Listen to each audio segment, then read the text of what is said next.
sempat beberapa bulan, 7 minggu, lebih tepatnya kami magang di rumah sakit ini, kami ingin bertanya untuk wawasan ke masyarakat luas. Pertanyaan saya yang pertama, apa sih Pak visi dan misi dari Rumah Sakit Dr. Sutarto ini? Baik, visi dan misi Rumah Sakit Tingkat Dr. Sutarto, yang jelas visi kami ini adalah menjadi rumah sakit andalan yang memberikan pelayanan paripurna kesehatan kepada prajurit TNI, PNS Kemhan, dan keluarganya serta dengan masyarakat umum. Sedangkan misi kami, yang jelas kami meningkatkan profesionalitas, terus memberikan pelayanan kesehatan yang terjangkau, terpercaya, menyelenggarakan tata kelola rumah sakit yang akuntabel, terintegrasi, sehingga bisa dirasakan manfaatnya khusus bagi prajurit TNI, PNS Kemhan, dan keluarganya serta masyarakat umum di sekitar. Oke Pak, mungkin banyak yang tidak tahu karena Rumah Sakit Dr. Sutarto ini berada di bawah militer atau berada di bawah Angkatan Darat, betul Pak?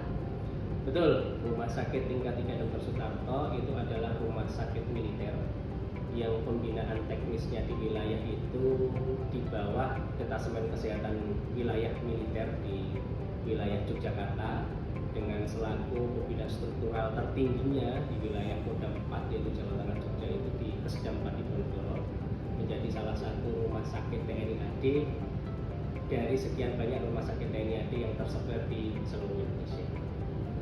Oke, karena Rumah Sakit Dr. Sutarto ini berada di bawah naungan militer, apakah pasien yang datang atau yang bisa berobat ke sini hanya berasal dari kalangan militer atau masyarakat luas atau siapa saja boleh berobat ke sini Pak? Baik, memang untuk rumah sakit militer, khususnya rumah sakit TNI AD, itu ada memang kekhususan dan kekhasan. Ini yang mungkin tidak dimiliki oleh rumah sakit lain selain dari rumah sakit militer. Rumah sakit militer memang fokus dan pokoknya itu ada dua kegiatan yang sudah bisa kita ketahui, yaitu dukungan kesehatan dan pelayanan kesehatan. Sehingga dari dukungan kesehatan kita memberikan dukungan kesehatan kepada kegiatan-kegiatan yang sifatnya salah satunya itu adalah pengamanan kesehatan VIP maupun VVIP. Terus yang kedua itu adalah pelayanan kesehatan. Pelayanan kesehatan ini juga ada dibilang, boleh dikatakan ada kekhasannya. Memang kita di adanya rumah sakit TNI AD ini karena adanya komunitas militer di seputaran wilayah, sehingga memang kita fokusnya atau memang pelayanan yang kita berikan pada awalnya memang mengedepankan kepada militer, PNS, dan keluarganya. Tetapi sejak berjalannya waktu, terutama pada sejak ditetapkannya kerjasama dengan BPJS Kesehatan di 1 Januari 2014, maka rumah sakit militer juga menjadi rumah sakit rujukan umum atau rumah sakit yang melayani masyarakat umum. Walaupun memang dulu sudah kita laksanakan, tetapi untuk sekarang mulai tahun 2014 kita membuka ruang juga seluas-luasnya kepada masyarakat umum.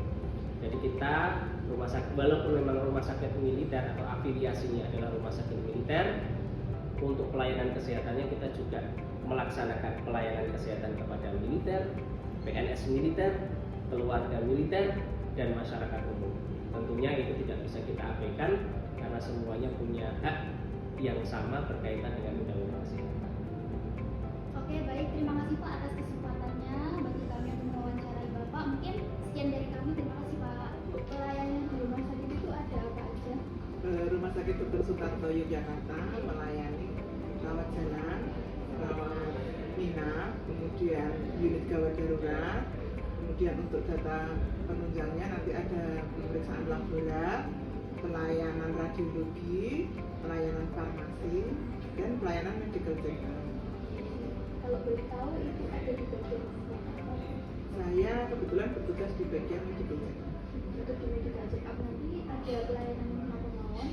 Medical check-up itu nanti pasien datang sesuai dengan menu yang akan diinginkan, karena di bagian medical check-up ini adalah pelayanan untuk orang sehat yang ingin mengetahui keadaan di kesehatannya.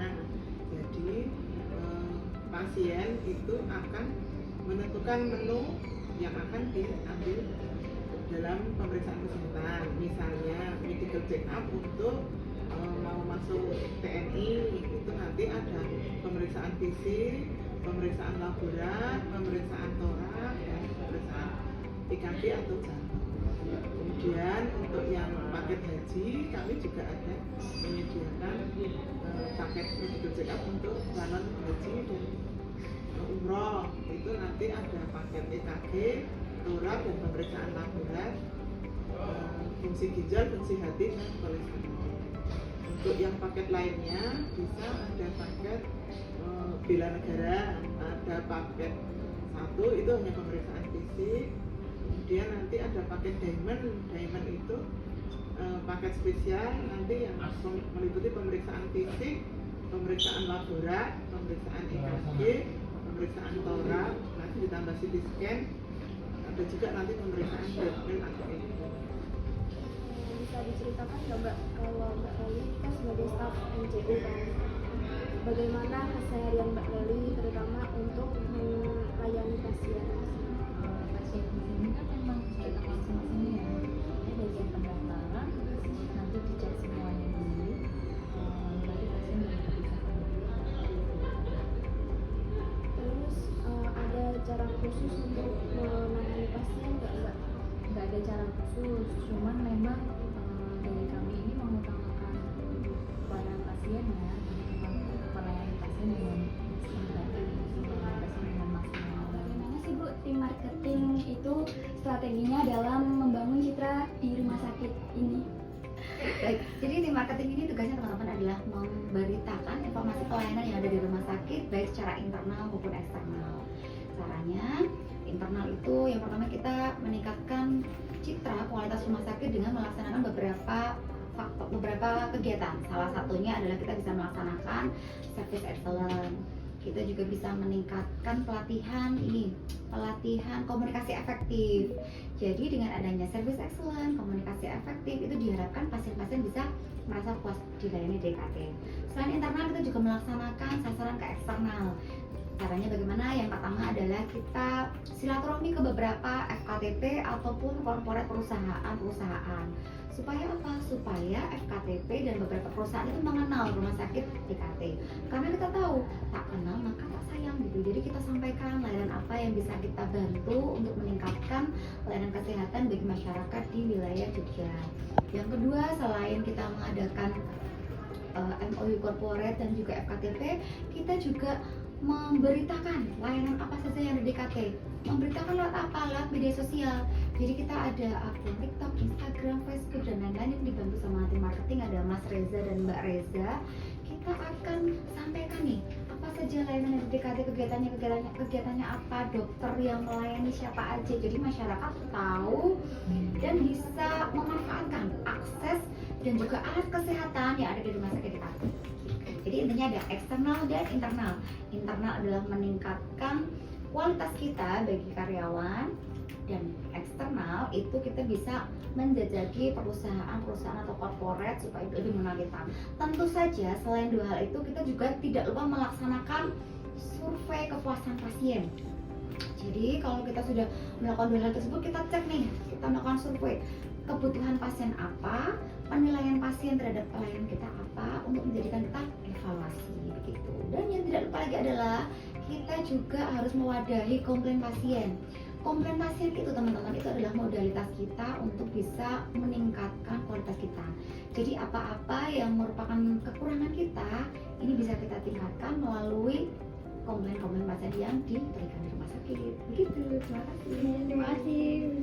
Baik Bu, terima kasih ya Bu. Kalau dampaknya sendiri itu sangat berpengaruh ya berarti Bu?